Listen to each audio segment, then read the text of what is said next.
This is Crappy to Happy, and I am your host, Cass Dunn. I'm a clinical and coaching psychologist and mindfulness meditation teacher, and of course, author of the Crappy to Happy books. In this show, I bring you conversations with interesting, inspiring, intelligent people who are experts in their field and who have something of value to share that will help you feel less crappy and more happy.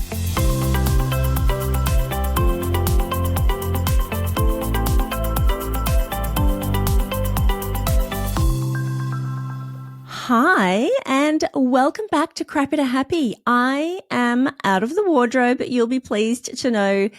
Back in London, safe and sound. We are experiencing the most glorious weather here at the moment, which was nice. Coming back from Australia, you don't want to come back into miserable London weather. It is 27 degrees today, I will have you know. It's due to plummet again on the weekend, but we won't talk about that. We're just enjoying the sunshine for now. I have got a super special episode for you today, which I think that you will enjoy. But before I get to the content of today's episode, a couple of really quick updates on things which might be of interest to you. Number one, if you are a member of the Beyond Happy paid podcast, if you've pressed that little upgrade to paid in the Apple app, or if you have jumped onto my Substack and subscribed there so that you can listen on Apple or Spotify. The theme for May, the extra content that we are covering in May, exclusive for paid subscribers, is we're having a little mindful reset. Now, I know that everybody's eyes glaze over when they hear the word mindfulness these days, but I'm talking about mindfulness plus. I mean, mindfulness reworked. I'm talking about a really practical approach to managing the difficulties and the stresses of life. I'm talking about kind of some of the stuff I was talking to you about last week, like when life throws you curveballs. What are some of the tools that you can tap into that will actually be helpful to you? So it is mindfulness, but it's mindfulness plus. It's like, okay, so I'm mindful, I'm present, I know what's going on. And then what? And then what? Then what? So some somatic work, some emotional processing work, some reframing, like how do you get out of the anxiety spiral? How do you get out of the overthinking? How do you get out of the overwhelm? That kind of thing, right? So we'll have a topic a week. There'll be meditations. I think it's going to be great. I'm excited. That will kick off next week for the paid subs. So if you want to opt into that, then away you go and opt in. You can opt in for a month if you want, and then you can opt out again. Of course, the 30-day happiness challenge, the 30 days to a happier you, which we had last month or the month before, that's all still there. So you can also just burn your way through those while you have got a subscription if you so choose. Not that that's like how you're supposed to do it. You're not supposed to just like whiz through because you don't remember anything that way. But, you know, it's up to you. You can do whatever you want. So that's what's happening for the paid subscribers, my very special VIPs. The second thing I want to bring to your attention, I mean, not that you probably really care, but I just feel like I need to make a statement about this. I am choosing to scale back a little bit on the interviews on the show, bringing you more of just me, to be honest. So if you actually really like the interviews, sorry about that. But there's a reason for that. So I thought I'd just give you a little story time, if you don't mind, just to indulge me for 5 minutes while I give you background, a little context for why I am choosing to scale back on guest episodes. So going back to 2017, Crappy to Happy first started. 8 years this podcast has been running. So 8 years ago, it was just me and Tiff. Tiff Hall, my good friend, fitness trainer extraordinaire, gladiator, and obviously owner, founder of TXO fitness program. Tiff and I started the podcast together, and we did it together for 2 seasons, and it was just the two of us. She was the fitness expert. I was the mindfulness and mental health expert, and we just talked about topics that we knew. Now, Tiff got busy and left the show after 2 seasons, and so I took over as host on my own, and that opened up the doors for me to be able to bring in guests. And I was actually really excited about that because it meant that I can interview people in a whole lot of areas that I'm not an expert in and Tiff wasn't an expert in, and bring to you, the listener, like people who could share really interesting and valuable information about a whole range of different professions and areas that we couldn't necessarily speak to with any authority. So at that time, what I did was I really thought about who are the people that I would want to talk to or who I would want to bring onto the show. And I really thought about topics that were relevant to you, the listener. And I thought, who is the best person to speak on this topic? So it was all driven by me. I decided what I wanted to talk about. I decided what the interesting topics were. And then I went out and tried to find an expert or somebody who was interesting and somebody who was well known, but not just because they were well known, but because they would be somebody that would be familiar to you. So, for example, when I wanted to talk to a nutritionist, I got Dr. Libby because she was well known and she was an expert. I knew that she would be familiar and that therefore she would be trusted by listeners. Over time, what has happened in the podcasting space is that everybody wants to be on a podcast. Everybody wants to be a guest on a podcast. It is the best way to get yourself promoted. And if you have written a book and you want to promote your book, the number one promotional strategy for authors is to get themselves onto podcasts. So as a result, over time, I now, rather than me going out and approaching people who I would like to talk to, it's become very inwards. Like I get pitched constantly, which is, not a bad problem to have, but I'm pitched constantly by people who want to get on the podcast. Way too many pitches for me to even be able to respond to them all. Now, go back a couple of years and around 2022, when I was moving to the UK and we were reviewing what was going to happen with the show, at that time, I was all interviews. And I said, this is not working for me anymore. I'm no longer interested in just interviewing people who want to sell their book or sell their program or promote themselves. This is not how it started for me, and this is not how I want it to continue. Also, I have my own expertise, and this is my podcast, it's my show, and I am not presenting my own expertise and the things that I want to talk about. So that's when we switched to alternating a solo episode and an interview episode. But the interviews were still very much people pitching me. Occasionally there would be somebody that I would go for, that I would approach. I definitely have got, I've got my hit list of people that I want to talk to on the show. So all of this is to say that I made a decision at the beginning of the year that I did not want to interview authors on their book promotion tour anymore. I really felt like there's no value in interviewing people who are on every other podcast at the same time, right? So if you recently noticed that maybe like Mel Robbins was on literally every podcast, well, that's because she was promoting a book. And so everybody was interviewing her about that book, and that's great for authors. It's not so great for podcast hosts because there's nothing unique or special or interesting or different about your show if you're just talking to the person who's literally saying the same thing on every other podcast. So I decided, beginning of the year, I don't want to do authors on book tours anymore. I want to go back to talking to the people who interest me. I want to find the people who are of interest and have something of value to add to you, the listener, because that was always what it was supposed to be. And I still want to be able to contribute my own expertise. It's my show. So just a little something that happened to really bring that home for me was that I did find somebody who I was really interested to talk to. I found somebody who was really intelligent and wrote really well, had some really great content and ideas, and she was based in London. The other thing that I decided was when I approach people to do interviews, ideally, I would like to do the interviews in person. I want to get back into studios and sit face to face. I'm sick of doing remote interviews. Understandably, sometimes you have to do remote interviews because people are in another country. Totally get it. But where possible, I want to target the people who I can actually meet with in a studio. And if that means when I go back to Australia, that I spend a couple of days in a studio in Australia to do those local Australian interviews face to face, then that's what I'll do rather than doing them remotely. So I came across this woman, I contacted her and I said, I would really love to have you on my show. Turned out she was happy to be on my show. She's based in London and she also happened to have a book coming out. I thought, that's interesting. I mean, okay, she's going to be more interested to talk to me because she's got a book coming out, but that wasn't the reason that I approached her. Invited her on the show. She said she was happy to be on the show. And then I said, I'm in London and I'm really looking to do face-to-face interviews. And she lives and works in London. And she said, I'm actually going to be traveling for a couple of months. Is it okay if we do it remotely? And I said, yeah, I guess. Like, I understand that. So point one, point two, I've just broken two of my own rules straight off the bat. She's touring a book and she can only do remote. So I'd agreed to do the interview. I said I was going to do the interview. So we lined up the interview and we did it remotely and it all went okay. But, the sound's always off when it's remote. And then her camera crashed and there was problems. And I had two interviews in the same day, which I never do. So it just wasn't the best experience for me. But anyway, we did the interview.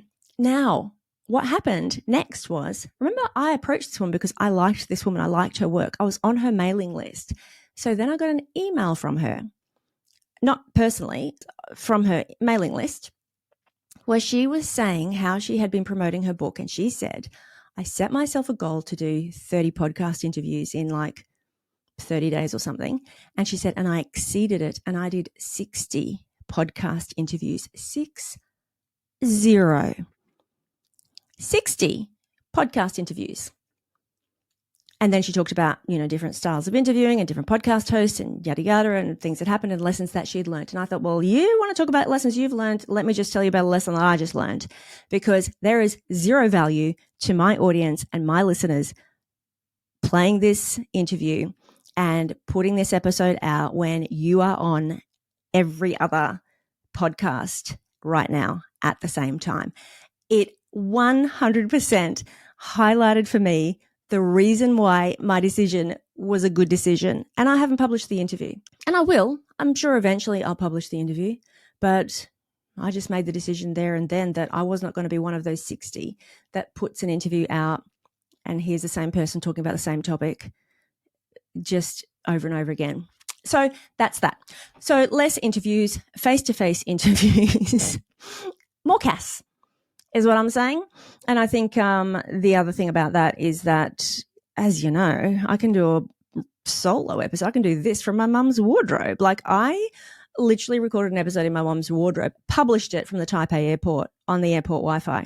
So there's just a whole lot more work and time-consuming work involved in editing guest interviews, scheduling, booking. Just, it's a lot. It's a lot. And I still want to do them, but I want to do them with much more discernment about who and why. Okay, so that's that. That's a lot of preamble, but that's that. If you have feedback about that, if you want more interviews, less interviews, if you think that's a bad idea, good idea, you can tell me in my survey. I've rejigged the survey as well and made it so that you can be anonymous if you would like. It means I can't send you a prize for submitting, but it does mean that if you want to really give me some hard feedback, you can absolutely do that. So the link to the survey is in the show notes, and I would obviously appreciate your input while I'm reviewing everything. Okay, let's get on with the show. So today the question that I have for you is, who are you when you are at your best? Now, maybe I've asked you this question before. Maybe you haven't thought about it for a while. So I'm reminding you now. Who are you when you are at your best? And by that, I mean, what are the qualities? What are the best qualities in you that really shine when you are really vibing, right? When you are really being the best version of you. And I don't want generic answers here. I don't want to hear, oh, I'm so kind and patient and calm and organized. No, I want to know your personality, like your little quirks, like your special talents, who you are. So you might be the person who, like, when you're really at your best, like your best qualities, maybe you are the life of the party, right? Like maybe you can just hold the floor and you can captivate people with your engaging stories. Maybe you are really the most patient listener. You're that friend that can really just be present and really be non-judgmental and just really give people the time that they need. Maybe one of your qualities is that you've got a brilliant mind, a really analytical, sharp mind, and you can just see solutions to problems. Like when you're really, operating at your best, like you're quick with coming up with solutions and analyzing information. And like, that's just one of your superpowers. Maybe you are creative. like when you're at your best, you're full of creative ideas and expressing your creative ideas. It's just like flowing. What are the things about you that make you the best version of you, right? And do think about your life and your relationships. And when you're at your best, maybe you are just patient with your kids, and maybe you do spend the time like engaging with them and interacting with them. And a good way to help you to get clear about this is to think about when you're not at your best. So the reason that this topic has come up for me and why I thought this was a useful thing to talk about is because I told you last week that there'd been a whole lot of stress with my family. We flew back to Australia. No, we didn't. We flew back to the UK from Australia. I was really jet lagged. I was really tired. I was still, there's a lot of stuff going on. And I was just cranky. I was cranky and irritable. And I noticed that I was kind of cynical. Like I was listening to an audiobook, which I probably at one time ordinarily would have found really interesting and inspiring. And it was actually interesting and inspiring, but I found myself like waiting for the grift, like starting to like question this guy's integrity. And I thought, who am I? Like I was just being really like cynical and a little judgy and almost like just looking for the negative or trying to look to find some fault or to find something to criticize, which is not normally how I would be. Like that's not who I am when I'm at my best. So if you know the kind of things that come out in you when you do get snappy or irritable or impatient or judgy or critical or foggy, or you can't find the humor, or the creativity dries up, or like you feel like the tank is dry, like there's no, your brain's not firing, you're not handling relationships well, you're not handling stress well. Like if you think about when you're at your worst, like when you're not being your best self, that can really give you a clue, right? To flip that. Okay, so what does that say about who I am when I'm at my best? So I want you to really think about this personally, not just generically. How do I operate in the world? How do I operate in my relationships?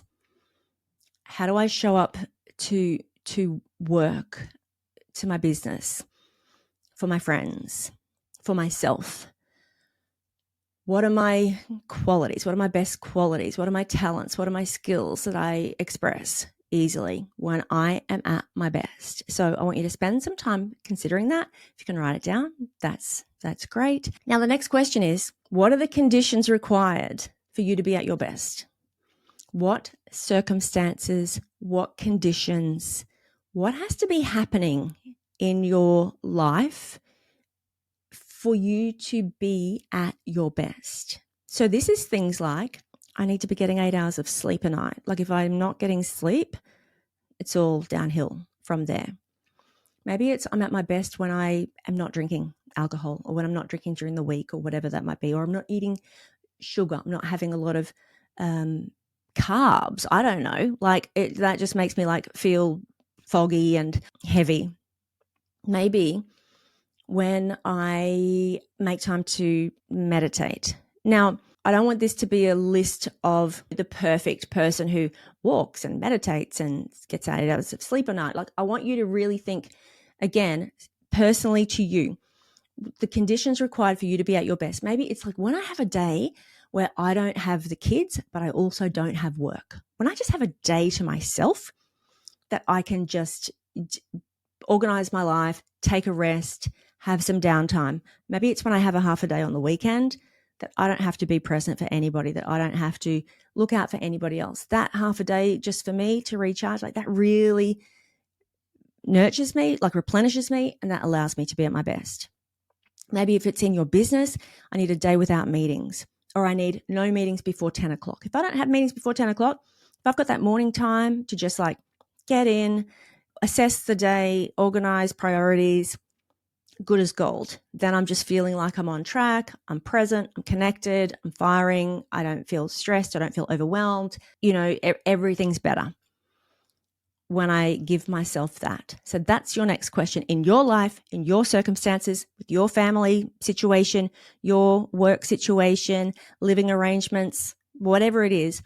What are the conditions that when met really allow for you to show up as your best self. So when you've got that, my next question is, how do you make sure that you set that up? What's happening now that's not that? I mean, if your answer to that is, oh yeah, I need to have like a day a week and I need to no meetings before 10 and I need to get 8 hours sleep a night and I need to not drink alcohol or too much caffeine, and that's all happening. Like I've got that's in place and I am firing at the moment. Like I'm really in my zone right now. I'm feeling great. I'm feeling clear. I'm feeling connected. I'm feeling really balanced. I'm feeling calm, centered. Like that is amazing if that's you.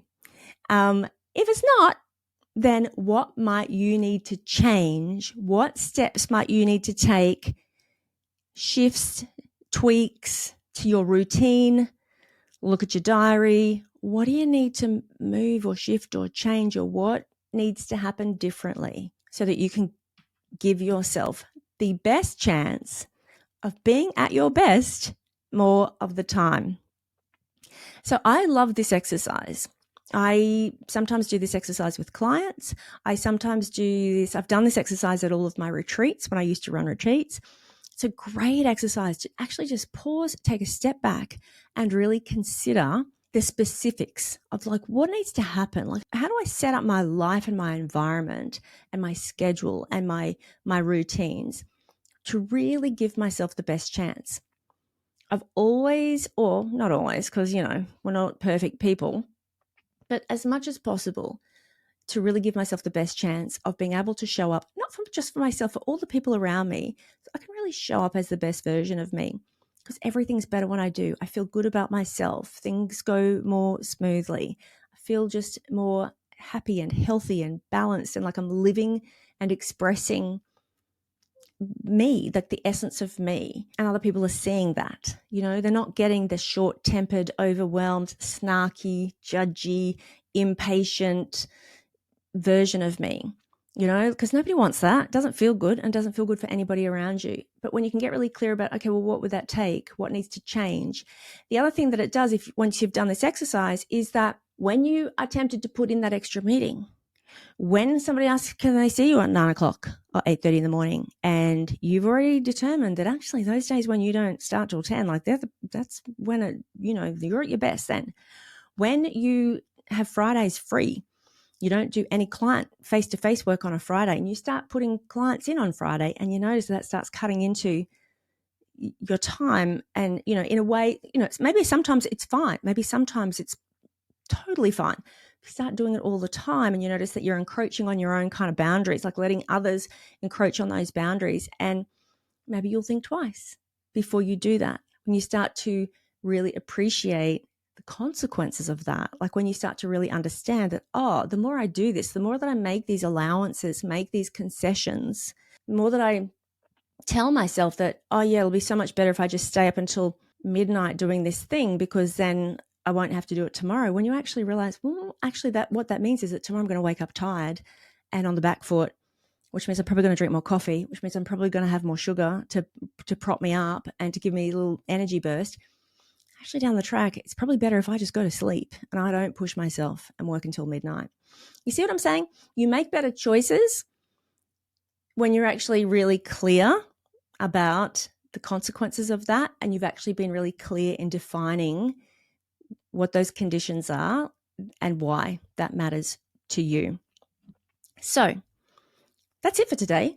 I just wanted to share with you something that you might find helpful, because I know that everybody, and I talk to clients all the time, we all, in the busyness of life and just in the dealing with life, and in our sense of obligation to other people, and we're on autopilot, and not even on autopilot, but when we're just like, it is a little bit on autopilot, when we're kind of just making decisions and not really thinking through, because it's in the moment, it feels like that's the most convenient thing to do, or it feels like that's the logical thing to do.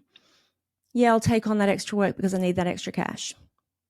Of course, I'll take the extra work. And I don't want to let that person down, so I'm going to keep on doing that extra work and get that extra cash, and that way I don't let that person down. But all the while, I'm exhausted and I'm not actually being able to focus my energy on the things that matter to me. and my own stuff and my family, and I'm not as present for my own kids, or when I fit in those extra clients because they really want to see me right now, and I don't want to let anybody down, and I do it, but then I feel like I'm not doing maybe as good a job as I could be, or I'm again, maybe I'm just depleted, exhausted. I'm not able to give the best version of me because I've completely drained myself. And it's not just the clients that suffer, then it's me, and then it's my mood, and then it's my energy, and then it's my personal life, and then it's the hobbies that I want to do and the activities that I want to engage in. I don't have the energy for those. And then I feel like depleted, and then I feel like uninspired and overwhelmed, and you know how it goes. So it makes you much more conscious and intentional, you know, when you make those decisions about what you say yes to and what you say no to. And it gives you a really clear reason for why you need to say no to something if it feels uncomfortable to say no or to set a boundary. You know, it makes it much more present for you, but why that's really important so that you are less inclined to just go with the easy, least friction option, which is just to say yes and to make these concessions. That's it from me. I would love for you to spend some time on that. I hope it's helpful for you. It's a really useful exercise. Like I said, I do have like a worksheet that I would get people to do as a takeaway on retreats and things. If I can post that up on my website somewhere where you can download it, then I will, and I'll just put the link in the show notes. But truthfully, you don't really need a worksheet. You know what the questions are. Who am I when I'm at my best? What are the conditions required for me to be at my best? What do I need to change to create those conditions to give myself the best chance of showing up more often as the best version of me? Mindful in May, Mindfulness Plus, meditate. I got to come up with a catchy name for it. Probably should do that quickly since it's already May. But if you want to opt into that, join my Substack, castan.substack.com, or in the Apple app, just upgrade to paid. But you know that if you upgrade to paid in Apple, that you don't get my emails, you don't get the invitations to the live events, you don't get the stuff that you get from being in the Substack community. So if you're going to subscribe, my preference is you subscribe at Substack. You can still listen to the paid pod on any podcast platform. If you don't want any part of that, you just want to put your earbuds in and just listen to me talk and listen to those extra eps, just upgrade in the Apple app. That's it, guys. I do have a great interview planned for next week, live in the studio in London, getting back to my own boundaries, and can't wait to bring that to you. In the meantime, I can't wait to catch you next week for another fabulous episode of Crappy to Happy.